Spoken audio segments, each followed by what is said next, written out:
দুনিয়ার প্রতিটা কাজ যদি আমরা আল্লাহর সন্তুষ্টির জন্য করি, তাহলে আমরা কারো ব্যবহারে কথায় কষ্ট পাবো না ইনশাআল্লাহ।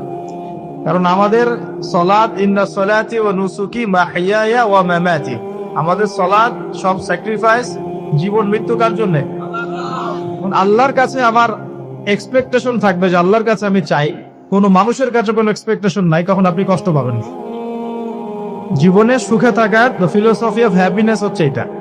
জীবনে সুখে থাকা, সুখী হওয়া, এই দুনিয়ার জীবনে সুখী হওয়ার ফিলোসফি হচ্ছে যে আল্লাহ ছাড়া কারো কাছে আশা করেন, এবং আল্লাহ ছাড়া অন্য কারোর জন্য কোনো কিছু করতে চান না, আল্লাহকে সন্তুষ্ট করার জন্য করতে চান। ইনশাআল্লাহ আল্লাহ পাক আপনাকে সবকিছুই দিবেন ইনশাআল্লাহ। সম্মান, মর্যাদা, প্রতিপত্তি, মানুষের ভালোবাসা সবই পাবেন যদি আপনি আল্লাহর হয়ে যান। একটা অসুস্থ প্রজন্ম তৈরি করছে আমরা, জানেন? এই প্রজন্মের ছেলেরা আপনার নাস্তা করে 12টা-1টার দিকে, দুপুরে, ঠিক আছে? এদের রাত হয় এই যে 12টা-1টা পর্যন্ত ঘোরাফেরা করে, ফজরের নামাজের সময় ঘুমায়, ফজর নামাজটা পরে ঘুমায় না, কিন্তু ফজর নামাজের সময় ঘুমায়। উঠে দেখবেন 12টা-1টায় নাস্তা করে, 12টা-1টার দিকে এরা সালাম দিতে লজ্জাবোধ করে, এরা সালাম দিতে লজ্জা পায়, পিতাকে সালাম দিতে লজ্জা পায়।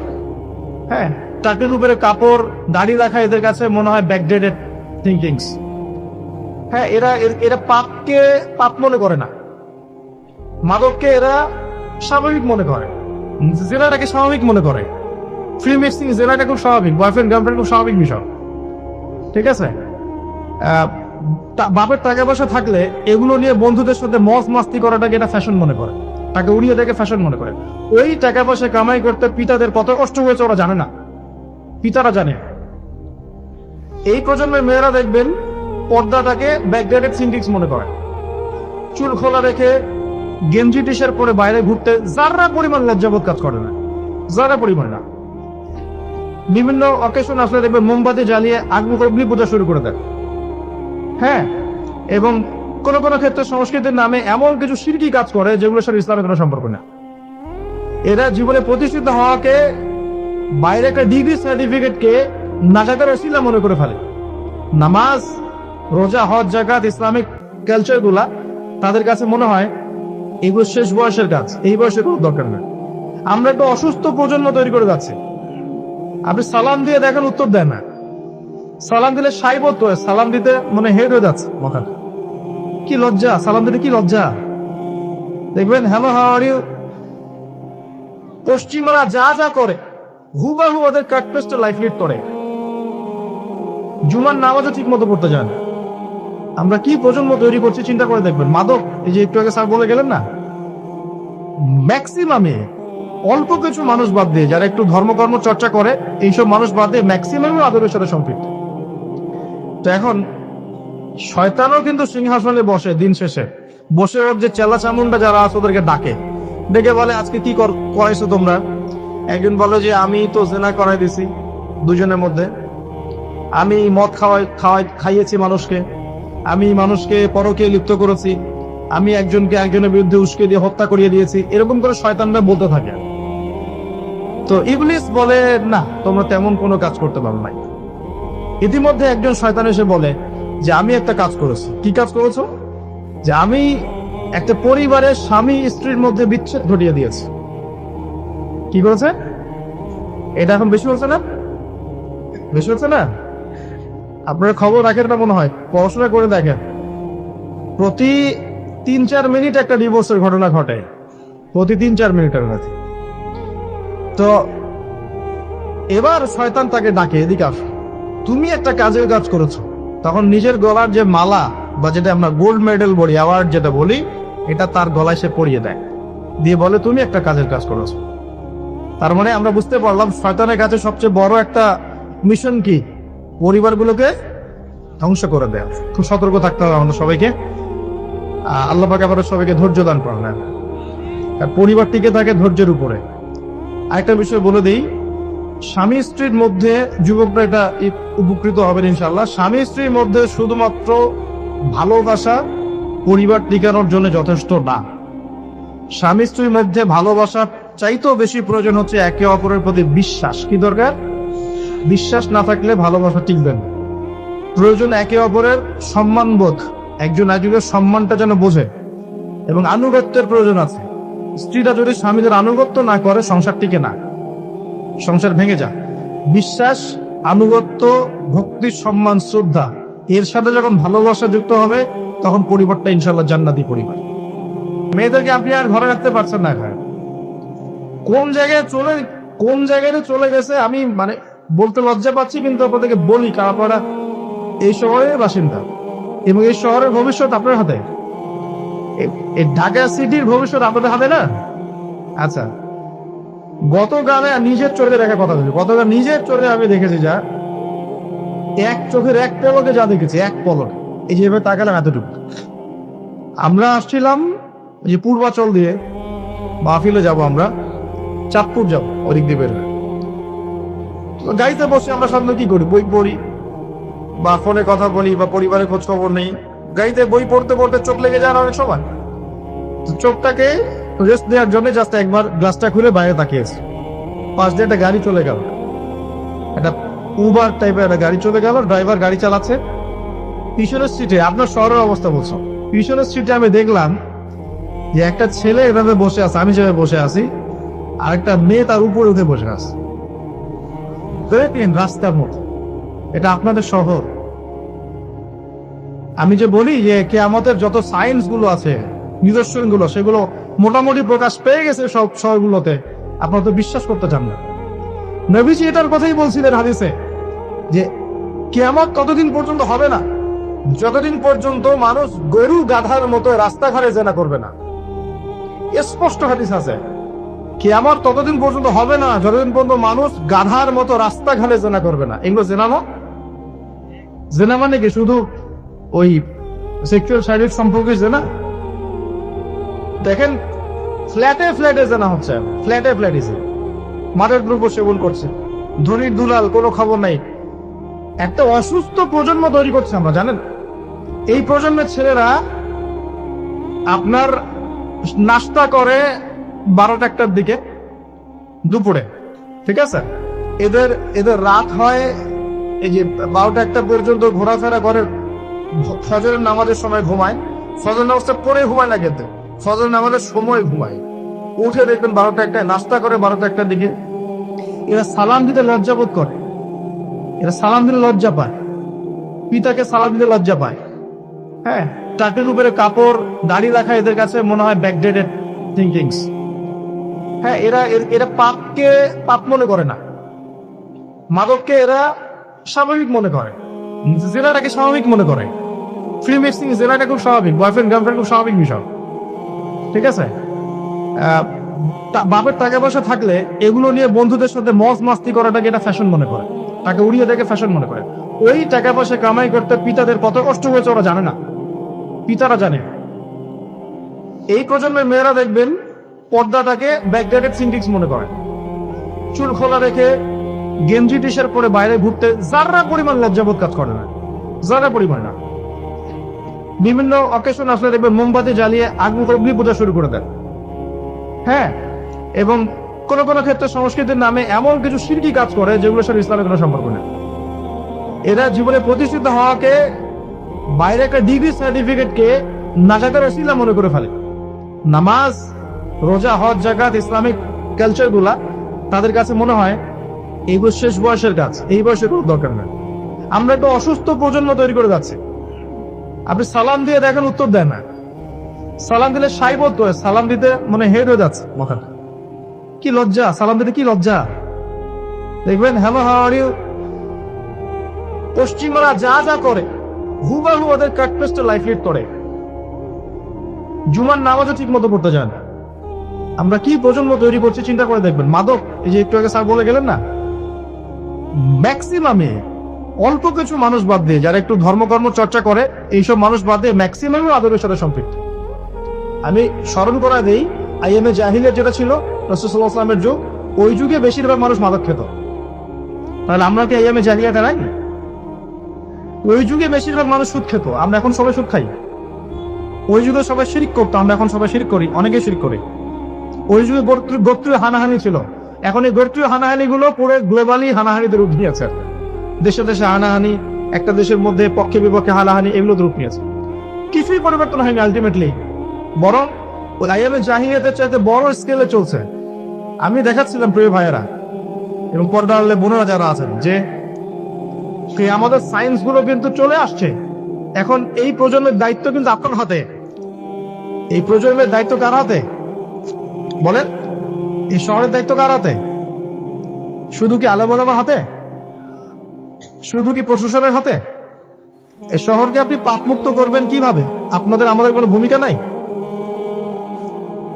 কি যে হচ্ছে কল্পনা করতে পারছে না। একটা চিত্র দেখছেন না, লাখ লাখ ছেলে দাঁড়িয়ে একটা পর্দার সামনে দাঁড়িয়ে আছে, গোল কখন হবে এই জন্য দেখছেন না? মিডিয়া এগুলো প্রমোট করছে না? বাপের এমন যে কত সুখে আছি আমরা, তাই না? কি সুখ আমাদের, খেলা হচ্ছে, আমরা গোল গোল চিল্লাচ্ছি, খেলছে কোন টিম সেই টিম আমাকেও চিনে না, আমার দেশের নামও জানে কিনা আল্লাহু আলাম। আমরা নাচানাচি করছি মাশাআল্লাহ, আমরা মারামারি করছি, কেউ মারার হচ্ছে, কেউ আবার শোকে স্ট্রোক করে মারা যাচ্ছে, তাই হচ্ছে না? এমন কেন জাতিগত, আমরা এমন কেন হলাম জাতিগত ভাবে? আমাদের কোনো ব্যক্তিত্ব নাই, আমাদের কোনো গায়রত নাই। আমাদের তো যুদ্ধের হিস্ট্রি আছে, আমাদের বীরত্বের হিস্ট্রি আছে, আমাদের ভাষা আন্দোলনের হিস্ট্রি আছে। দেশের কনসেপ্ট বাদ দিয়ে ইসলামের কনসেপ্ট যদি বলেন, আমরা তো তারেক বিন জিয়াদের উত্তরসূরি, বিন কাসিমের উত্তরসূরি, খালেদ বিন ওয়ালিদ, উমর ইবনে খাত্তাবের উত্তরসূরি। আমাদের কোনো গায়রত নাই? পশ্চিমারা একটা কিছু লঞ্চ করবে, সবাই নাচানাচি করবে, আমরা সেখানে গান ফাঁসিয়ে দিব। কিছু কিছু মুসলিম কান্ট্রি ওগুলোতে জয়েন হবে, আমরা মনে করবো এটা হালাল হয়ে গেল। কিন্তু এর মধ্য দিয়ে যে সারা বিশ্বে কোটি কোটি যুবক তাদের হায়াত নষ্ট করছে, তাদের যৌবন নষ্ট করছে, তাদের রাতের ঘুম ইবাদত নষ্ট করছে, হ্যাঁ, আপোষে দ্বন্দ্বে লিপ্ত হচ্ছে, বিধর্মীদের কালচার ফলো করছে, ওদের ফ্ল্যাগ টাঙাচ্ছে। আমার দেশের মধ্যে, স্বাধীন সার্বভৌম রাষ্ট্রের মধ্যে অন্য একটা রাষ্ট্রের পতাকা তুলবো, আমার গায়রত নাই? ওরা কি তাদের দেশে আমার পতাকা তোলে কিনা? আমাদের ব্যক্তিত্ব কোথায় চলে গেল? কিন্তু এই খেলাটাকে টেলিকাস্ট করে আপনি হাজার হাজার মানুষের সময় তো নষ্ট করতে পারেন না, তার হায়াত তো নষ্ট করতে পারেন না। এই খেলাকে কেন্দ্র করে জুয়ার আসর বসাতে পারবেন না। এটাকে কেন্দ্র করে তো সমকামিতা প্রমোট করতে পারবেন না। এটাকে কেন্দ্র করে আপনি lakh lakh billion billion dollar খরচ করতে পারবেন না তো। অথচ আপনার পাশেই প্রতিবেশী রাষ্ট্র ইয়েমেন না খেয়ে মারা যায়। আমাদের পাশেই মিডল ইস্টের পাশেই প্রতিবেশী রাষ্ট্র সিরিয়া, না খেয়ে শিশুরা মারা যাচ্ছে। প্রতিবেশী না খেয়ে থাকে, আমি পেট ভরে খাই, আমি মুমিন নাকি? প্রতিবেশী না খেয়ে থাকে, আমি পেট ভরে খাই, আমি কি মুমিন নাকি? আর সারা বিশ্ব এই দিকে মানুষকে ফোকাস করে রেখেছে। বিশ্বের একটা অংশ এই দিকে ফোকাস করে রেখে তাদের এজেন্ডাগুলো ঠিকই বাস্তবায়ন করছে না। তো রমজান মাস আসে, দেখবেন রমজান মাস যখনই আসে দেখবেন যে নির্যাতন বেড়ে যায় উম্মার উপর। যে সময়ে উম্মার ইকোনমিক অবস্থা ভালো না, সামরিক অবস্থায় তাদের মুখাপেক্ষী হয়ে থাকতে হচ্ছে, যে সময় আমাদের ভিতরে পলিটিক্যাল বিরোধগুলো দেখা দিচ্ছে, আমরা ইউনাইটেড হতে পারছি না, যে সময় যুব সমাজরা মাদকে আসক্ত হয়ে আছে, পর্নোগ্রাফিতে আসক্ত হয়ে আছে, দিনের এলেম তালাম অর্জন করছে না, নামাজ ঠিক মতো পড়ছে না, কোরআন তেলাওয়াত করা শিখছে না, যে সময়ে ইভেন আলেম ওলামাদের মধ্যে ঐক্য দেখা যাচ্ছে না, যে সময়ের মধ্যে আমরা পরিবারগুলোর ভাঙন দেখতে পাচ্ছি, আমাদের পরবর্তী প্রজন্ম কোন পরিবেশে বড় হবে সেই নিশ্চয়তা দিতে পারি না, যে পরিবেশে একটা 5 বছরের ছোট্ট বাচ্চা আয়াতের কেটে টুকরা টুকরা করে ফেলা হয়, এইখানে আমরা বসে বসে রমজান মাসে দেখতেছি টিভির সামনে বসে। এই সমাজটা পরিবর্তনের দায়িত্ব আমাদের কারো হারেই নাই। শুধু কি পলিটিশিয়ানের দায়িত্ব? শুধু কি প্রশাসনেরই দায়িত্ব? আমাদের সবাইকে নাকে তেল দিয়ে ঘুমানোর জন্য পৃথিবীতে আসছে। এই যুব সমাজ তো জানেই না, বোঝেই না ওদেরকে কি কারণে এই পৃথিবীতে পাঠানো হয়েছে। সে যে মুসলিম, তার যে দায়িত্ব কর্তব্য আছে, আল্লাহ পাক যে তাকে সৃষ্টি করেছেন তার ইবাদত করার জন্য এবং আল্লাহর জমিনে দিনটা প্রচার প্রসার ঘটানোর জন্য, তার কোনো ফিকির আছে? একটা পর্দার সামনে দাঁড়িয়ে সে আধা ঘন্টা, 1 ঘন্টা, 1.5 ঘন্টা সময় নষ্ট করে ফেললো, তার ফিজিক্যাল কোনো উপকারও কিন্তু নাই। আছে? কি অবস্থা, মানে মিডিয়া কি প্রমোটটা করতেছে। মেয়েদেরকে ফেসবুকে ঢুকলে মেয়েদেরকে দেখবেন যে মেসি মেসি করে পাগল হয়ে বলছে, আর্জেন্টিনা পতাকা গায়ে দিয়ে, যে আপনি মেসিকে পেলে কি করতেন? এক মেয়ে বলছে আমি কিস করতাম।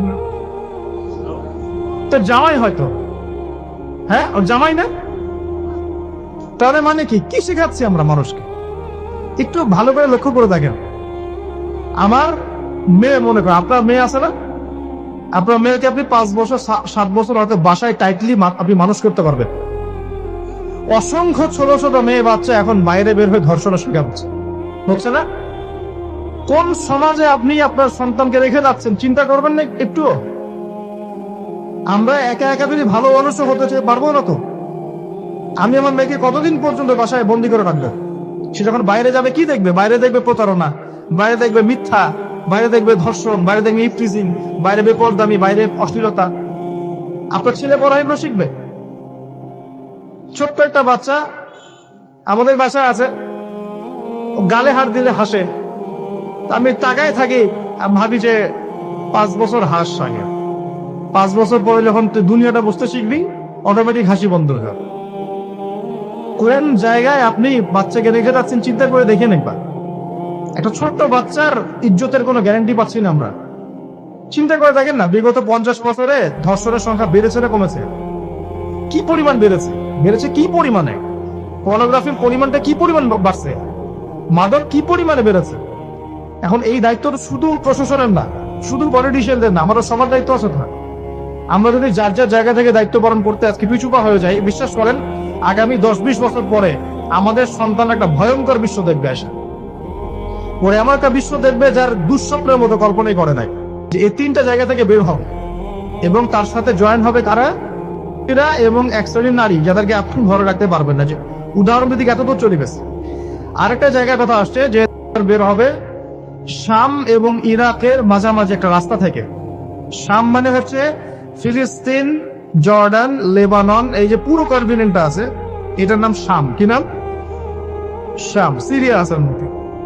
আর ইরাক হচ্ছে এই যে আমাদের ইরাক তো চিনেন, সাদ্দাম হোসেনের দেশ, চিনেন নাই? আচ্ছা, তো এর মাঝখান থেকে একটা রাস্তা থেকে বের হবে। একটু ভূগোল ঘাটবেন, একটু জিওগ্রাফি পড়ে দেখবেন, ওর মাঝখানে এখন একটা রাষ্ট্রের জন্ম হয়েছে। এই রাষ্ট্রটা আজকে থেকে 100 বছর আগে বিশ্বের বুকে ছিল। 1914 সালের আগ পর্যন্ত এরকম কোন রাষ্ট্রের অস্তিত্বই বিশ্বের বুকে ছিল না। বিগত 100 বছরে এটা অস্তিত্ব লাভ করেছে, নাম আপনারা সবাই জানেন। এবং সেখানে শুধু রাষ্ট্র গঠন করেই তারা ক্ষান্ত হয় নাই, কিন্তু ওই যে বললাম 70,000 যোগ দিবে ইস্পাহানের, বললাম না? তার মানে অন্য হাদিসে লিঙ্ক করে দেখা যায় নবীজি বলছেন যে সে বিশ্ব শাসন করবে এবং তার ফলোয়ার্স হবে কারা? জিউসরা। জিউস মানে কারা? তো সে যদি রাষ্ট্র কায়েম অলরেডি করে ফেলে এবং সেখানে যদি বিশ্বের সমস্ত জায়গা থেকে জিউস এসেও যায় এবং ওরা সেখানে শক্তিশালী হয়ে যায়, তাহলে সশরীরে বের না হলেও তার অনুসারীরা কি বের হয় নাই? বোঝেন নাই কথা? বুঝছেন? এখন তার অনুসারীদের একটু অবস্থা দেখেন। বিশ্বের বড় বড় সেক্টরগুলোর কথা আমি জাস্ট মেনশন করে দিই। Politics, economics, finance, military section এবং মিডিয়া। বড় বড় 5-6টা সেকশন। একটা সেকশন আমাকে দেখাবেন যেটা ওদের নিয়ন্ত্রণের বাইরে আছে? এমন কোন সেকশন নাই। এখানে শিক্ষিত মানুষ আর তারা আমার কথা বুঝতে পারবে। বিশ্বের এমন কোন সেকশন নাই যেটা ওদের নিয়ন্ত্রণের বাইরে। ইভেন এই যে প্রযুক্তিগুলো আমরা ইউজ করছি এগুলো সবকিছু ওদের নখদর্পণে আছে। এখন আমাকে একটা প্রশ্নের উত্তর দেন যে যদি আপনি বিশ্ব রুল করতে চান তাহলে আপনাকে বিশ্বের এই বড় বড় সেকশনগুলোকে রুল করতে হবে না? শ্রীলঙ্কা কি পারবে বিশ্বের অর্থনীতিকে নিয়ন্ত্রণ করতে? পারবে না, কারণ তার নিজের কোন ইকোনমিক বেস নাই। পারবে কি সিরিয়া? এখন কি সিরিয়া পারবে সারা ওয়ার্ল্ডের পলিটিক্সকে নিয়ন্ত্রণ করতে? পারবে না। সেখানে তো মানুষ অনুদানের উপর তারা চলছে না, তাদের তো জানমালের নিরাপত্তাই না। তার মানে যে বা যারা বিশ্ব শাসন করবে এবং তার অনুসারীরা তাদেরকে বিশ্বের বড় বড় সেকশন গুলোতে রুল করতে হবে, তাই নয় কি? অপসংস্কৃতি কথাই বলেন, পর্নোগ্রাফি কথাই বলেন, এই মাদকের ভয়াল খাবার কথা বলেন, যে কোনো দিকে তাকান, এগুলোর প্রত্যেকটার উদ্দেশ্য দুনিয়া নয় কি? শুধু দুনিয়া না, পরকালীন কোনো স্বার্থ আছে? এগুলো করে পরকালে একটা নেকি হবে, কেউ দলিল দিতে যাবে কোরআন সুন্নাহ থেকে? তার মানে এই সমাজটা, এই সভ্যতা কি করেছে? দাজ্জালীয় আদলে পুরো সভ্যতাকে গড়েছে এবং বস্তুবাদীদের দিকে মানুষকে প্রবৃদ্ধ করেছে। শুধু তাই নয়, যেগুলো পরকালীন কোনো স্বার্থ নাই এই কাজগুলোকে প্রমোট করেছে এবং যুব সমাজ মুসলিমদেরকে স্পেশালি এগুলোতে মত্ত করে রেখেছে, রাখে নাই?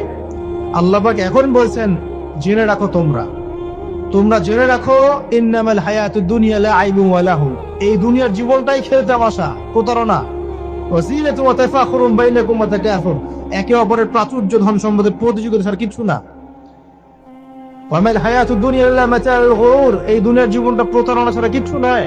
আলহাকুমুত তাকাসুর হাত্তা যুরতুমুল মাকাবির, তোমরা প্রাচুর্যের মোহে মোহাচ্ছন্ন হয়ে আছো যতক্ষণ পর্যন্ত না তোমরা কবরে শায়িত হচ্ছ। কাল্লা সাওফা তা'লামুন, অবশ্যই তোমরা জানতে পারবে, কোশ্চিন কালের নয়, অবশ্যই তোমরা জানতে পারবে।